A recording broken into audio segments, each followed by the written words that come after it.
Welcome back to Market on Close. I'm Marley Caden. Right now, we're joined by Phil Strebel, the Chief Market Strategist over at Blue Line Futures. And Phil, before we dive into any specific commodities and their action, I'd love to just get your takeaways from the week on the whole. Wow, it was an incredible week in the markets. I mean, no one was really expecting that. It wasn't really the CPI data that came out what drove the market higher. It was that miss in that acceleration of more stress in the labor market that's really started to factor in many more interest rate cuts going out throughout the rest of the year, with a cut expected at every meeting and making it a live meeting. And that's where traders are really assessing the Federal Reserve interest rate policy, the dollar index, and it comes at a time when the euro is finishing, the Europe ECB, they're finishing their cutting cycle. They've announced that we're starting our cutting cycle with the dollar already down 10% on the year, and that's where traders want to go into any type of risk asset right now. So we saw broad-based, not only in the commodities, but the U.S. equities pushing higher. All right, so now let's talk about specific commodities. The first one's probably not going to be a surprise to you at all. We're going to talk about crude oil. We saw oil prices rise, renewed concern over some Russian crude supply. We did get some information saying that a deal was looking like it was not going to be reached to end the Russia-Ukraine war, that they'd walked away from the table. Also a drone attack on one of the country's largest fuel and oil export terminals. What are your thoughts on crude prices today? The problem with crude oil, one, yeah, it's been unable to break out. There are these geopolitical headwinds where the market tends to pop on that, but it's met with quite a bit of selling. You look at the way that China is really buying all that oil from Russia, from other Middle Eastern countries. That's where they're fulfilling their needs there. And the U.S., this market that we have right now, well, we've got weakening economic data. We've got just a market that's starting to roll back over. So oil prices are really stuck between the $60 to $65 range. I believe that will end up ultimately breaking below 60, coming into those mid 50s. But China right now, their deal is that they can't produce enough oil to meet their demand. So they've got to bring in as much oil as possible. They're building more storage facilities out there, and then their next mandate is to basically electrify everything like vehicles and things like that, and then they can phase out and rely on domestic production.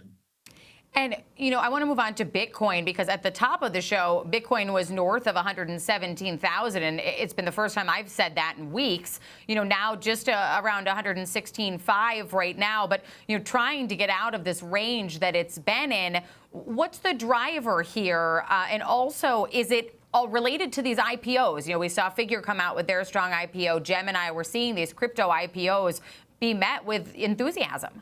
Yeah, there is some correlation between those IPOs and rising cryptocurrency prices. However, what I really believe, again, it goes back to the dollar and the weakening of your purchasing power. Traders are trying to get their funds out of cash and go into other asset classes. That's why we've seen things like silver push up, other commodities like the cryptocurrencies. I was joking with my friends earlier saying Peanut the squirrel coin is up 10% on the day. So you could see that traders are just looking for any type of momentum plays to the upside. And Bitcoin was able to successfully hold that 108 to 112 support. I'd call 116 to 118 most likely the pivot where we want to see consolidation. And then you get north of that 120 to 125. That's your area of resistance. I was hoping you'd say something about the metals here, because last we spoke, it was your wife's birthday and you had bought her some gold. So I did want to check in on how the present went over. Oh my God, she was crying when she got it. So she said she'll never take it off for the rest of her life. So I did very well on that one. I got a get out of jail free card for about a month here, and then I'll have to get her something new. Well, hang on to it. Yeah, you hung on to it and bought it before gold prices hit an all-time high. So you got in just ahead. But we're kind of staying right near those. And I did see a note saying that looking from UBS for gold to head up to about 3,900 an ounce by mid next year. I mean, do you think it's going to be able to sustain that kind of rally? Well, I think it can, as long as you see ETF demand continue to expand, you see the Federal Reserve cutting rates, and you see central banks continuing to add. Those are three major momentum driving factors to upward prices. The problem with gold is that eventually some terminal rate will be set by the Fed. Are we pricing in too many interest rate cuts right now? Because that's what really markets and the metals markets are watching. So all of a sudden, inflation starts to creep up again. Maybe something happens in the labor market where the data starts to turn again and turn higher. That's where you could start seeing some of the interest rate cuts kind of come out of the table, and that will mark an intermediate term or short term top on the gold market before we need some new catalyst to drive it higher. And final thoughts here, Phil, with all of our discussion of how many of these prices are hinging on the Fed, what are your expectations from the Fed next week and through the end of the year?